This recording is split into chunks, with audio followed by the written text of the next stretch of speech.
if you never experienced bad things, negative things, things with the potential to upset you, setbacks in general, you would be the most miserable person on the planet, because the smallest thing would trigger a full outbreak, within your psychological immune system. You couldn't cope with it. One little detail of your life would be wrong, and you'd be going around, I'm the most miserable person on the planet.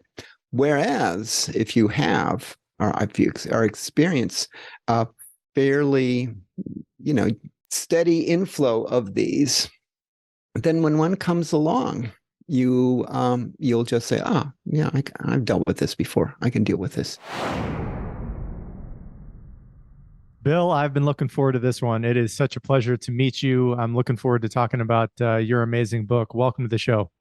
Oh, it's a pleasure to be here. Thank you for inviting me. You got it. I thought maybe for the audience, and I know I've heard you answer this question before in previous interviews, but it always tends to help to start at the beginning.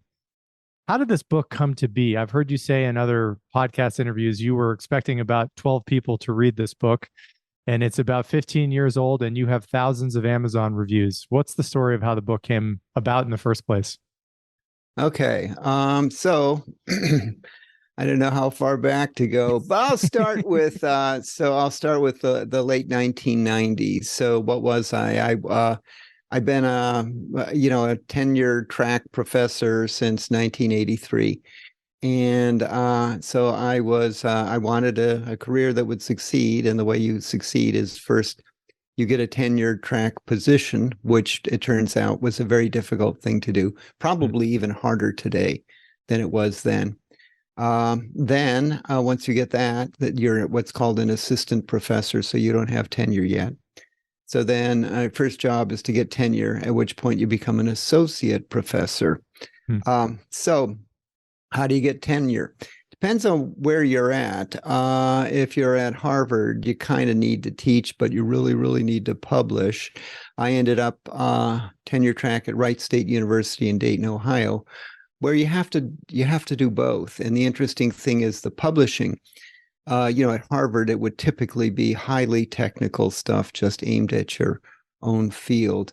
But Wright State was very open-minded about it. I said, okay, I'll be doing that. But what if I also do stuff that's philosophical, aimed at a broader audience, and actually that's kind of like on the borderline between philosophy and something else, but aimed at a broader audience? And they said, well, if it's a book and you get it published.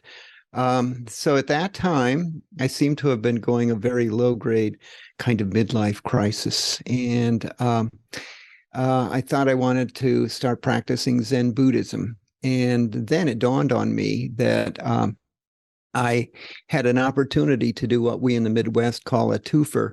That's two for the price of one. So in doing the research that I wanted to do anyway in Zen, I could also generate material that I could put into a book. And with this book, I could rise from the level of associate professor to full professor. So move up in the ranks. So in writing that book, I had a lot of fun reading the stuff on Zen, but it also dawned on me that for it to be a kind of academically acceptable book, I should actually put Zen into a broader kind of tableau, So were there rivals to Zen? Well, yeah, it turned out there are a whole bunch. There were religions, there were philosophical kind of takes on what you wanted to do with your life.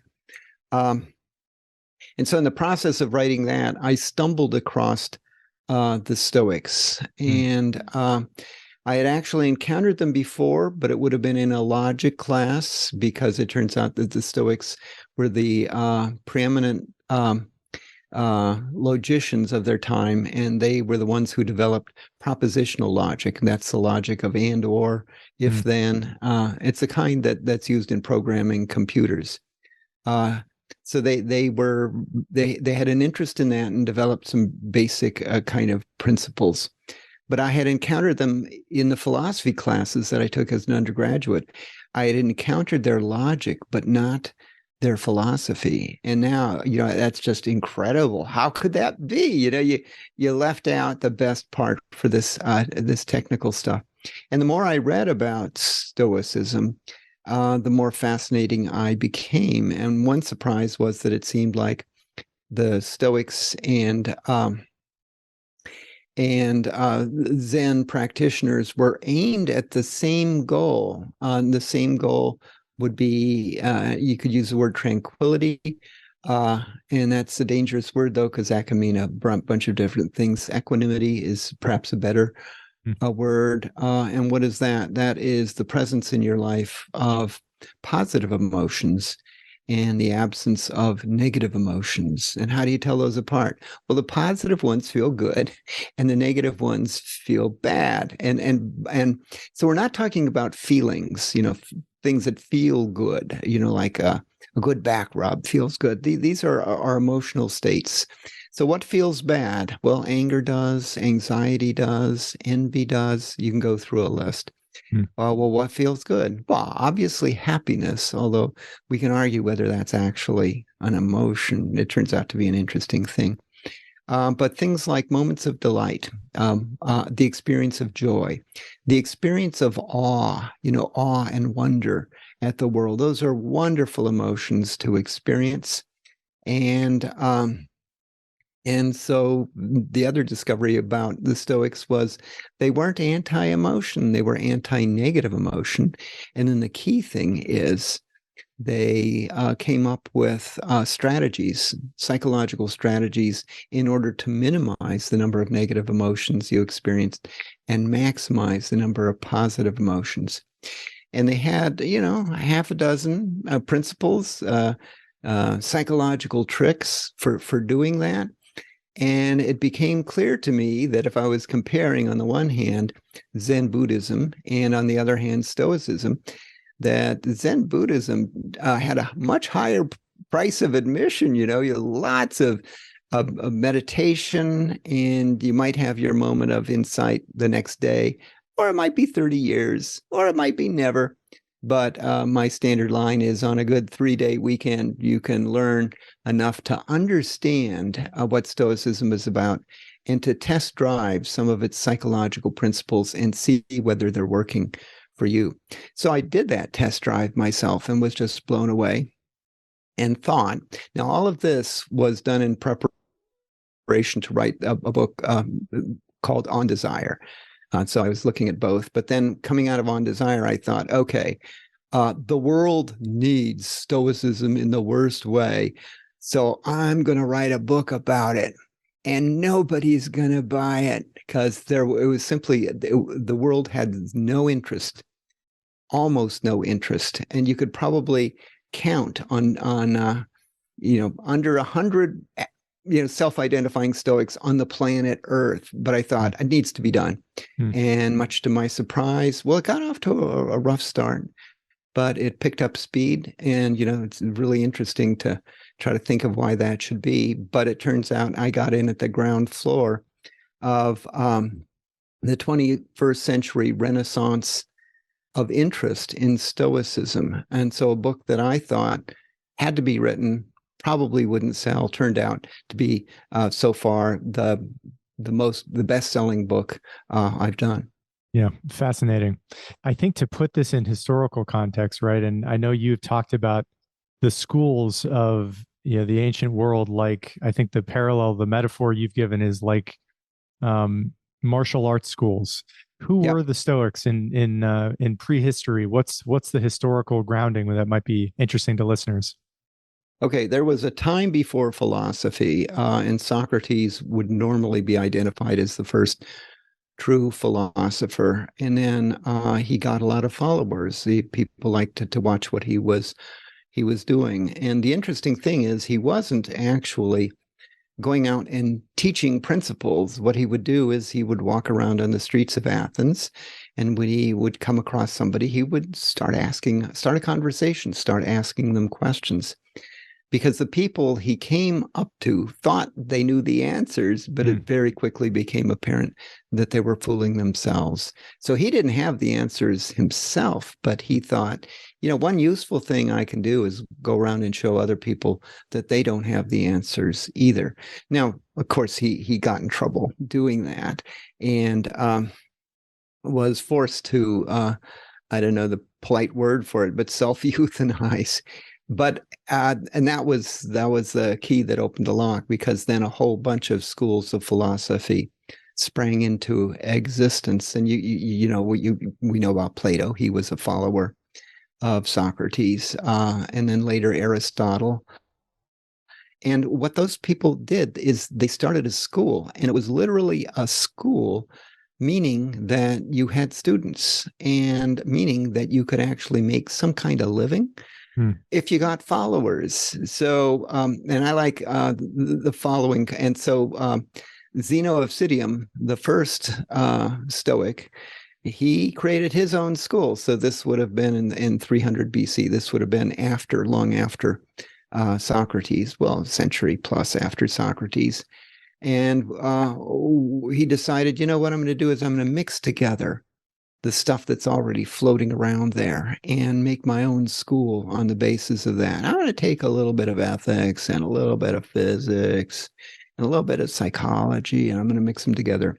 So it seemed to me, it still does, that if somebody's trying to start a new school of martial arts, you could probably come up with an entirely new way of fighting, or you could say, let's take a bit of jujitsu and a bit of judo and a bit of karate and mix them together. And we're going to have a really, really effective means of self-defense.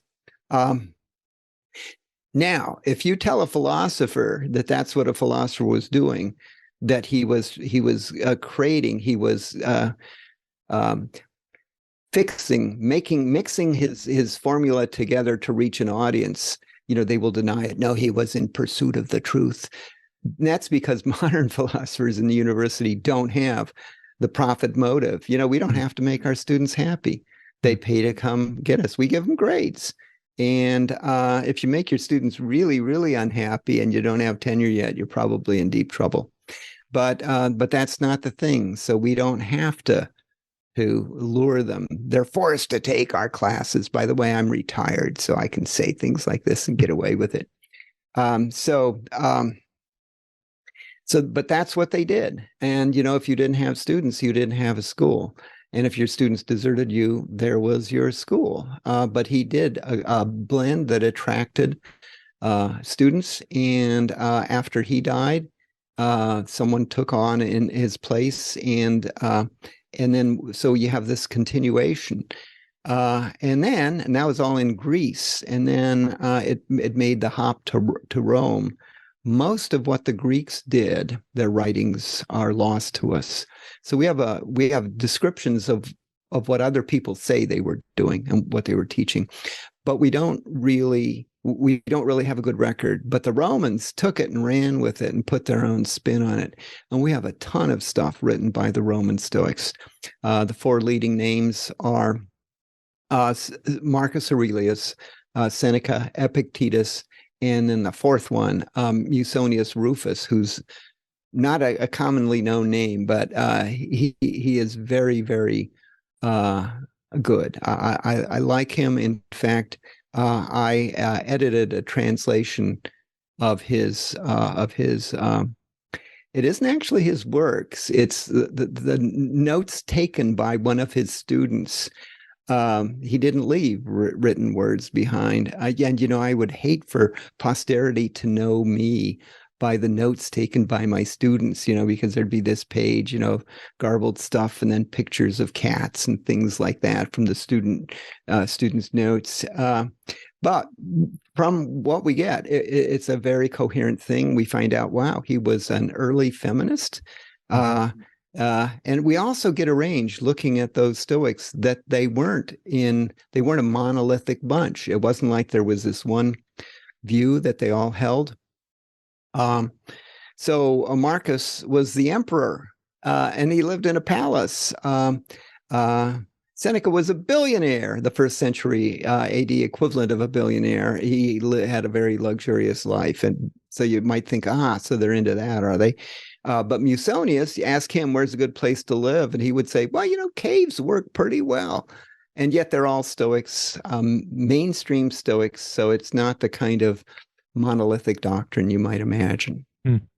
I'm interested about your thoughts related to the explosion of the interest in this stuff in the last, 15 years. I think you're right that you were on the ground floor of popularizing what has become a very popular philosophy for a lot of people, especially in our country of the US. When you think about the four men that you just mentioned, and then you think about the world in which we live, what are those people saying? What are the original primary thinkers from the Stoic tradition? You mentioned the word hacks earlier. What are the guiding ideas or suggestions that they offer to their audience and to the people who read their work that you think is resonating right now for so many people? I didn't use the word hacks, but I routinely use the word hacks, and that is because, again, as a serious academic, you can tell that I am. Correct. We're not supposed to think in terms of hacks, and philosophers aren't either. And the word hack belittles what they gave us. They gave us psychological tools, psychological techniques, highly effective, easy to learn and use psychological techniques. So do you have to read 300 pages to figure it out? Nah, when I give lectures in crowd, in-person lectures, we often do some Stoic exercises right there. It takes a matter of minutes, and I tell them, okay, now all of this can be fine-tuned, but here's the basis of it.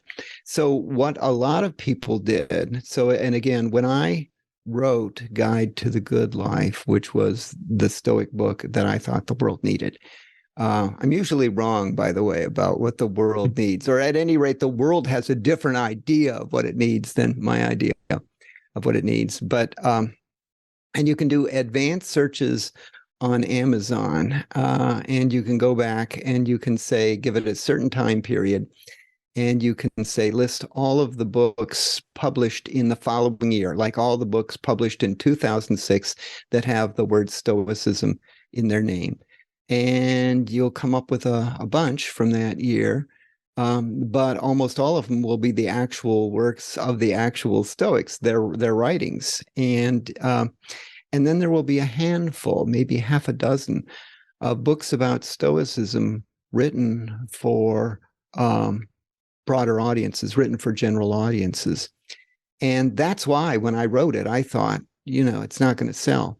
And I thought I was pulling a fast one over on Oxford University Press, because I thought, I feel sorry for these guys. This book's not going to sell.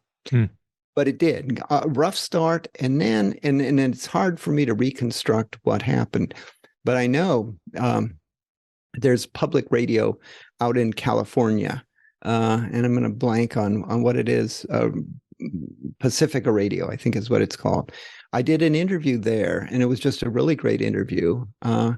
You could tell the guy interviewing me had actually read, the stuff and asked appropriate questions. And then they kept playing that interview. So my own hunch is that played a key role. And there also seems to be this tie-in with Silicon Valley. And so you can kind of make the geographical link there. So people who were there might have come across that. But anyway, from then till now, the number of Stoic books has increased dramatically. So I told you when mine was published, there were maybe half a dozen. Last time I checked, you can do that same Amazon search for books published so far this year with Stoic or Stoicism in their title. And they're coming out at a rate of approximately one per day. Most of them self-published, but you can just see it's just huge. And they're taking different forms. My colleague, Donald Robertson, who's written a nice book on Marcus Aurelius, has also taken part in this graphic novel about Stoicism and about Marcus Aurelius. And, that just would have been inconceivable before. So it's spread to many, many people, and it's taking these different forms, just that I wouldn't have thought of. A Guide to the Good Life has been translated into more than 20 languages and pirated into one, I might add. I kind of feel proud of that. But here's the thing. I'm the messenger. Stoicism is the message. So my ego can run away and say, boy, you played a key role in that. Well, I'm a messenger who's successfully delivered a message. That's what I will take credit for. And I also have a feeling of these other people have taken it and run with it. More power to them, because the message is the key thing. Yeah. You mentioned the psychological tools that, some of these Stoics have left behind. I know one that I've heard you speak about previously is negative visualization. And I wanted to just give you an opportunity to maybe explain a little bit about what that is and, where that fits into the most important messages that the Stoics have sort of left for all of us. Okay, yeah, negative visualization is just an easy one to pick initially. It's got a terrible name because it's a negative name, and there are a lot of people who say you're being so negative. Well, yeah, but it's so you can experience positive emotions, which sounds paradoxical.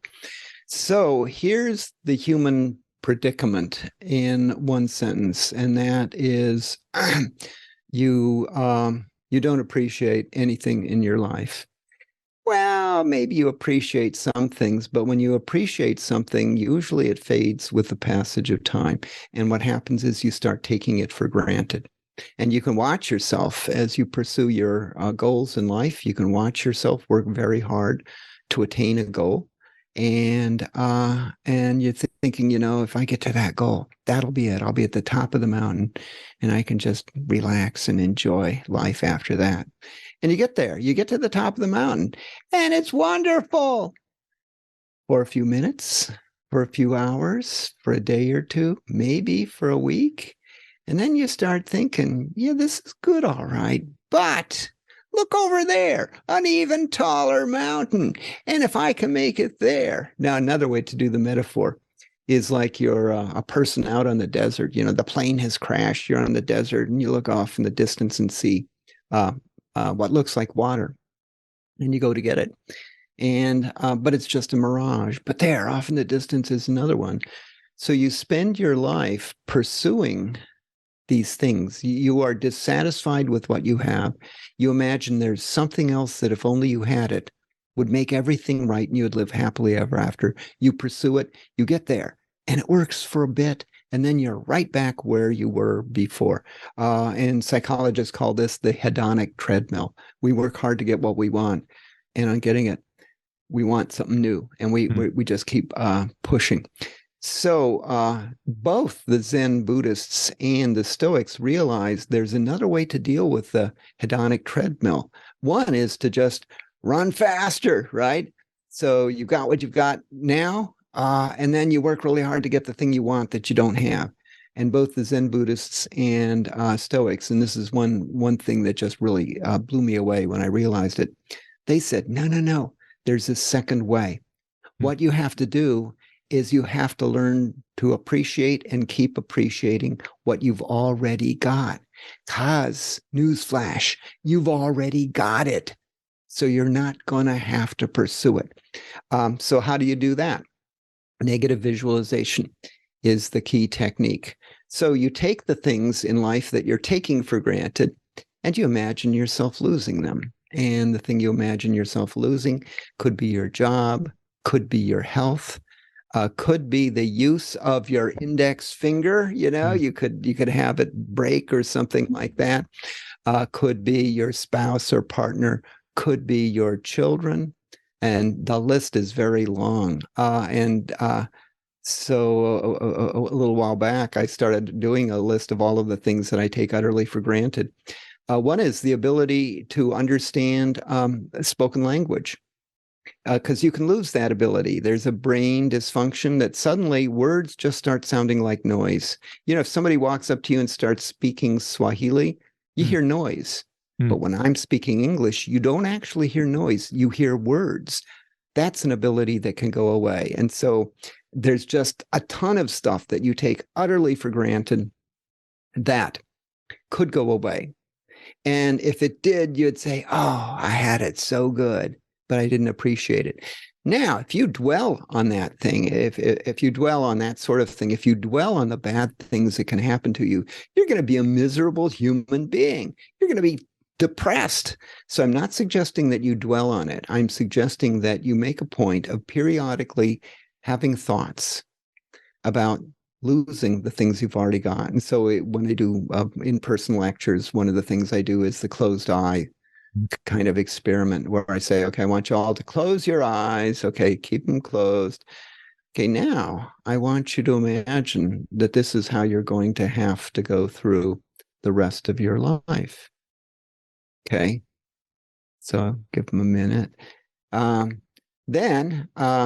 Okay, now in a second here, I'm going to tell you to open your eyes, but I want you to imagine that when you try to open, they won't open. And then you're going to realize that's it. You're going to spend the rest of your life without eyesight. And then finally, I relent and say, okay, go ahead and open your eyes. The glue is gone. Open them up. And it's a really amazing thing because you'll have this rush of, oh my God, I can see. Not only can I see, but I see in color. I can do depth perception. I can do all of these things. And yet most people go through life taking it utterly for granted. Another little wrinkle on that is I don't just see patches of color. I see things. That's another thing your brain does. You know, it sort of filters what you see and says, no, it isn't just a wild field of colors. There's a lamp over there and there's a rug over there. And I see it as a rug. If you lost that ability, you're still going to have your sight, but you're in deep trouble. Anyway, there's literally millions of things you're taking utterly for granted. Now, here's the snag, and that is it'll wear off. Give yourself an hour. Give yourself 10 minutes, and you'll be right back where you were before. You'll be taking it for granted. But the beauty is that technique can be reapplied as needed. And I make a point of, in my daily existence, if I got a free moment, not thinking of anything, I think about something suddenly being absent from my life. And I think I'm, on the whole, much more appreciative of my life than I used to be before I did Stoicism. You know, another kind of thing connected with this is we tend to live our lives wishing we could be living someone else's life. And then the odd thing is, guess what? There's somebody out there wishing he could be living your life. Okay.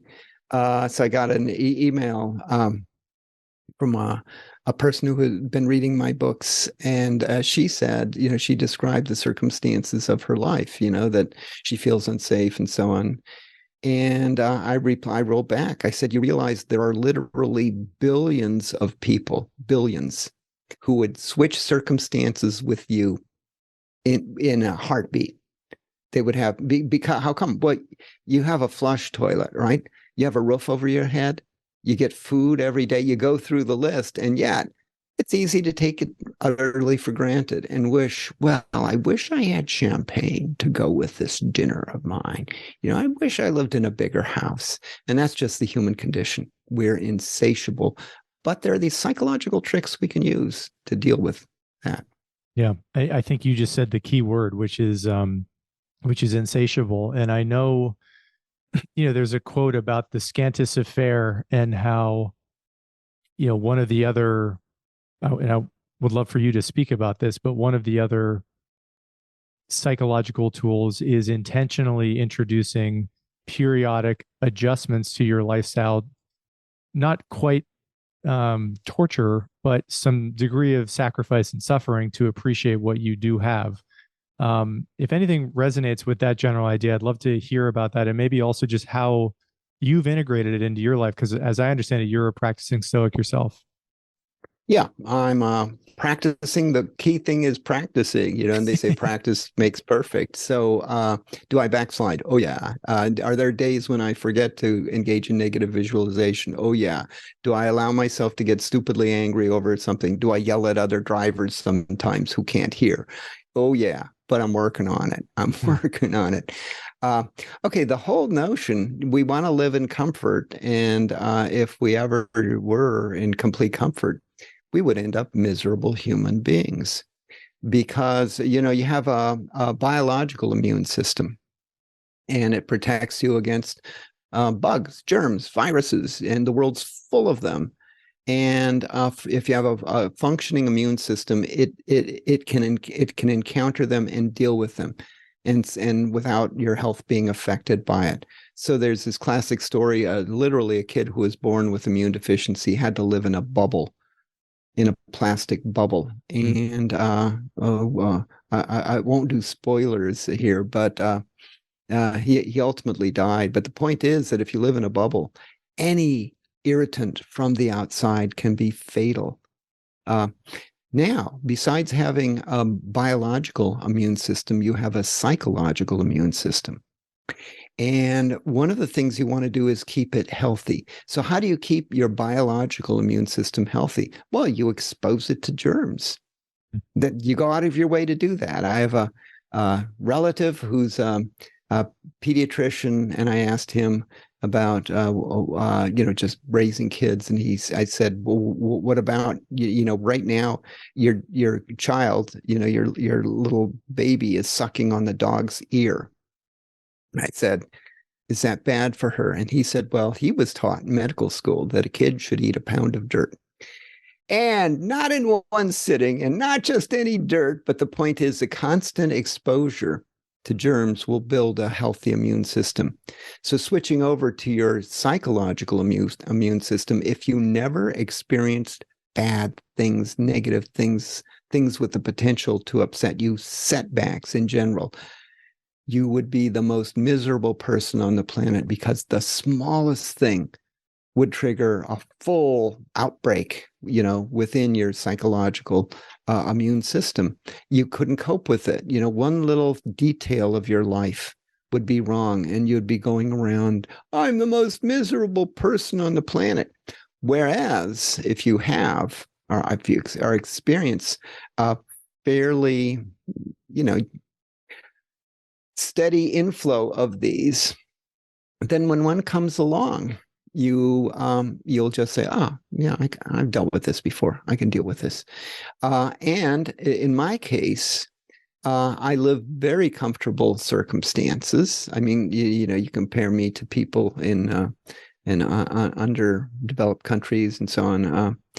I have air conditioning, I have heat, you go through it. So I go out of my way. I call it Stoic training. I purposely do things that make me mentally uncomfortable and physically uncomfortable. Physical discomfort. I'm a competitive rower. That's not a canoeer. It's not a kayaker, but I row a scull. That's 2 oars, not 1 oar, because that's sweep, and do it competitively. And in the off season, I also erg. And when we're training for that, we do what's called interval training. So there's one workout where we row for 1,000 meters, and on a good day it takes you about 4 minutes. And I call that, and then what do? You rest for a bit, and then you do it again, and then you rest for a bit and do it again. I call it the 4-minute flu, because you go from feeling very, the world's a great place. Look, I'm out on the water. And 4 minutes later, you can barely breathe. Your head's hanging over. You're thinking, I ache, right? Why do that? Why would any sensible person do that? Because it keeps my psychological immune system strong. And I come away with a degree of confidence. I say, you know what? I can do that, and I can survive that. And in fact, I can flourish under those circumstances. And that's something good to have, in your back pocket, because the world's going to deal you surprises, and there's going to be uncomfortable circumstances. And then you'll be able to say, you know what, I can do 1,000 meters, and yeah, it's tough going, but I can get through. I have no plans to climb Mount Everest, because I would probably die trying. But if you have climbed Mount Everest, and you have a challenge come up later in life, and somebody says, do you think you're up for it? I mean, you don't have to say this, because it's going to going to sound conceited, but you can say, well, I climbed Mount Everest. So I'm guessing that the challenge you described, yeah, I could probably rise to that challenge. There's also the emotional discomfort and doing things purposely, going out of your way to do things that are going to make you emotionally uncomfortable. So one thing is, I'm a big fan of failure. I don't like to fail, but I know that if I want to avoid failure, I know a surefire way to do it. And that is never do anything difficult, and you will never fail. So I go out of my way to do things that I know are going to be difficult, that I know are going to involve a degree of failure, not catastrophic failure, but some level of failure. How come? So I can get good at failing and bouncing back from failure. Okay. As a writer, I have experienced rejection. It comes with the thing. I read an article a month ago where they said that being a writer is like swimming in a river of rejection. And my correction, no, it's like swimming upstream in a river of rejection. But the interesting thing is, you develop an ability. It's something you got to develop. It's not going to come naturally. Some people fail, and the lesson they take away is, I'm never going to do that again, and I'm never going to do anything difficult again. That's one lesson. The other lesson is, you learn from the failure, and then next you go on to make bigger, better failures, and maybe success at some point. But failure is good for you. It feels bad, but it's good for you. I love that idea. And I love that idea of exposure being a requirement, like with the immune system, for developing some psychological robustness. And as you were just speaking now, the book Anti-Fragile by Nassim Taleb continued to come to mind. I was also thinking about passages from Meditations by Marcus Aurelius, where he talks about when he wakes up in the morning expecting to run into difficult, ungrateful, annoying people. And there was not an expectation that this was going to turn into a perfect world that was a utopia. He was preparing himself, as I read those passages, for difficulty. And that, I think, to your point, and I'd love to get your thoughts on this, that if you, almost by exposing yourself to struggle, that you're preparing yourself for the real world as it exists, which is inevitably filled with difficulty and struggle. Yep. I'm getting old, and so I'm starting to experience the interesting thing is, with old age, comes a whole bunch of new challenges, health challenges, things that used to be easy to do. I mean, I compare my times for the races I rode compared, my times 15 years ago. It's clear I've gotten slower. So as far as this whole notion of, okay, let's back up here. I got off track. So repeat your question, please. Well, just the additional commentary that you may have on, I mean, to me, while you've been, speaking over the last half an hour or so, something else that has been coming in my mind is, your book was published, I think, the year after the iPhone came out, and a couple years before all the social media platforms began to proliferate everywhere in the world, where now everyone's addicted to their screens. And I'm sure you've heard, like with Jonathan Haidt's work related to the depression rates and suicide rates, especially in young people and especially among young women, and how the mental health of at least some percentage of the population seems to have really taken a nosedive, really, since your book has come out. But as I have thought a little bit more deeply about your work and why it's resonated so much, it's sort of the inverse of the pleasure, brave new world that so many of us can easily kind of sleep into, where everything is just given to us. And with the click of a button on your phone, you can get everything a human has ever wanted. And to your point that you had made a bit earlier, that makes us miserable at the end of the day.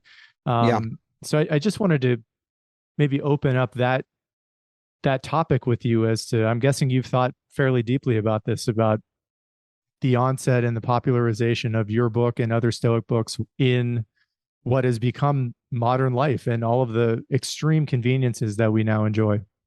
Yep, we have it so good, and yet people are so miserable. And I tell them, well, let's go to Uganda for a weekend. Let's check it out there, small village. Oh, you're not interested in that? Well, let's time travel. Let's go back and visit your great-great-grandparents who, oh, by the way, I did some research on your ancestry. They had 5 children, 3 of whom died before the age 5. They didn't have toilets. They didn't have toilet paper. They didn't have antibiotics. Depending on how old you are, they did or didn't even have the telegraph. You go through this, and yet they will say, woe is me, I'm the most miserable person on the planet.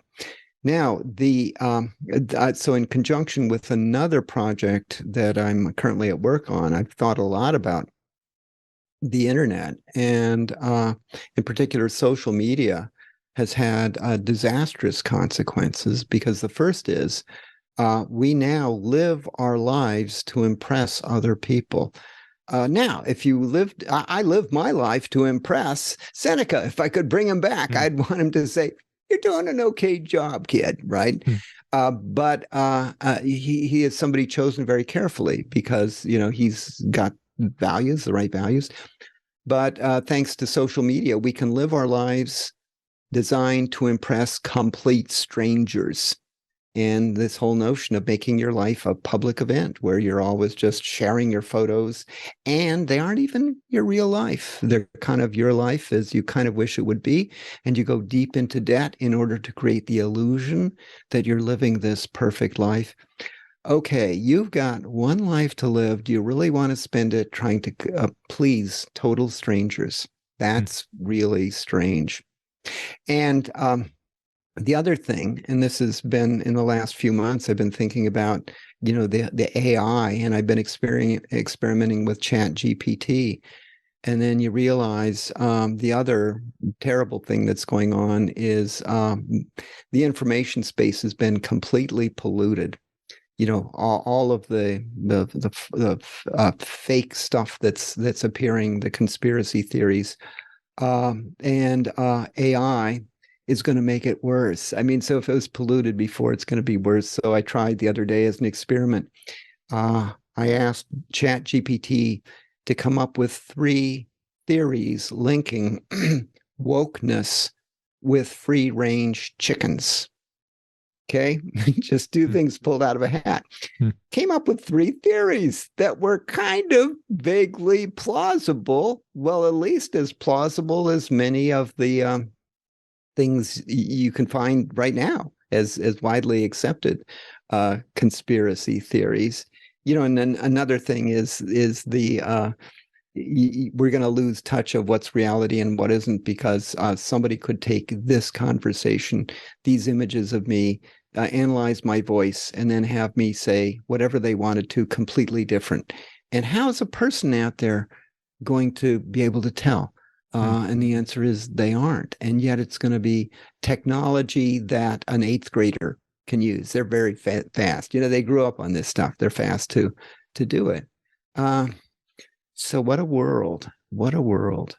And in this world, if Seneca were here and could observe us, and especially observe the prevailing trends that are taking over our culture, what would he say? What advice do you think someone like him would give to young people, to people in general, about the world in which, you and I find ourselves in, with all of the addiction and the comforts and the traps that those can really bring to people's lives? Yeah, he would tell them something they don't want to hear. And he would tell them to toughen up, buttercup, to use the phrase that was popular on the playground back when I was a kid. So life is tough, and people can be mean, and that's just a fact of life. That's not going to change in order to please you. So you have to find a different way of dealing with that. And one of the things, we talked about negative visualization before, but another thing that is of interest is a process known as framing. So, if you buy a picture and put it in an ugly frame, it's going to look ugly. If you take the Mona Lisa, put it in a really ugly frame, it's going to look ugly. But you can take something ugly and put it in the right frame, and you can actually turn it into something acceptable or even beautiful. So framing, one of the things you can do, if somebody insults you, you may not have it in your power whether you're insulted or not, whether they insult you, but you can frame it and you can turn it into a joke. And it's one of the best ways to turn it into a joke. Well, if you're not quick on your feet, you can't do that. You can just act as if they hadn't said anything, just ignore it. And that really put them off their stride. They're going to be thinking, well, I just insulted him and he's not upset. You're going to ruin their day. Their goal was to ruin your day. You're going to ruin their day by doing that. So we have people who have a number of challenges in life, and some of them are the targets of injustice. And a lot of times they didn't do anything to deserve that, and yet here it is. So if we could bring Seneca back, after saying, toughen up, buttercup, he would say, here's the deal. You have a choice in this. You get to frame the injustice that you say you're experiencing. And you can frame yourself as a target of injustice, or you can frame yourself as the victim of injustice. And if you put the victim frame on, you're going to be miserable. You're going to wallow in the injustice. It's going to haunt you. If you put it in the frame of target, then that creates the possibility that you can actually start a significant movement, to end the kind of injustice that you have been targeted by. So think about people who have led movements. Think about Martin Luther King. Did he say, boo hoo hoo, the world is full of racists? No, he said, okay, these are people who need to be transformed in some way. We need some way to deal with it. Came up with an effective movement. Mahatma Gandhi did the same thing. The boo hoo hoo. There are these outcasts in the world, and they should all feel very deeply the injustice. No, he said, the people who are doing this to you are bad people, and we need to come up with a way of changing them, changing what they think, changing what they do. So I mentioned earlier that I'd gotten an email from a woman who went on at length about the injustices she thought she was experiencing. It sounded true, sexism, the standard kind of things. And the suggestion was that she was miserable because of it. Now, I didn't say this, but if you're miserable, it's on you. It's on you because you've let them accomplish their goal. Well, how do I avoid being miserable? Well, you frame it the right way. You say, these are idiots. It would be like if you're walking down the street and a dog barks at you and it ruins your day. It's on you. It's a stupid dog. Dogs bark. But you have it in your power to keep that in mind, and that it was just a barking dog. And I don't care. I don't care what a dog thinks of me. So that's one way of dealing with that, but it's what people don't want to hear. And when people are playing the role of victim, the last thing they want to hear is, well, you need to toughen up. And here's how to do it. But that's exactly what Seneca or any of the other Stoics would say. They would come here and they would say, you're doing this all wrong. You're encouraging them. You're treating them like children, right? Well, they should be insulted that you're treating them that way. And yet you've gotten so far into their head that they don't feel insulted. They feel, yeah, I am helpless. Somebody, please help me. And it's tragic. And it's needless. But there you go. That's the world we live in. I think that's an extremely important point. And you talked about the exposure to germs and how that toughens your immune system. It's exposing yourself to failure and persevering through that can bolster your psychological robustness. And same with insults. I look around at, and I know it wasn't that long ago, you were on campus where comedians are being canceled, where certain people who have ideas that people find deeply offensive, ideas, are not allowed to speak on campus because of protests that happen there. And I wonder if there are any other tools that you might recommend for people to try to toughen up. You talked about physical exertion and psychological exposure and exposure to failure. I just think it's such an important point in our culture right now. And to me, it's clearly one of the reasons why your book has resonated with so many people, and Stoicism in general is so popular at this point in our history because of its instruction. For people who are also who are looking for guidance, right? If I think for people who are on the other end of toughening up, they would agree with you. For people that are not yet slightly calloused or calibrated to be able to handle the difficulties of life that people inevitably face, they're looking for guidance and some potential instruction. Is there anything else that comes to mind for you that people might want to consider who are open to struggle, to exposing themselves to things, to try to bolster themselves up, to move from a victim to someone who is more of a survivor, somebody who can persevere in this world and overcome and do difficult things? Yeah, you have to decide who you're trying to please. And we talked about social media, where you're trying to please complete strangers who, by the way, will turn on you in a moment because they're bored. So they'll make some remark, and then others will say, gee, I didn't have enough wit to make that remark, but I'll pile on. And then suddenly the people who were formerly your friends or your followers turn on you. You want to avoid that.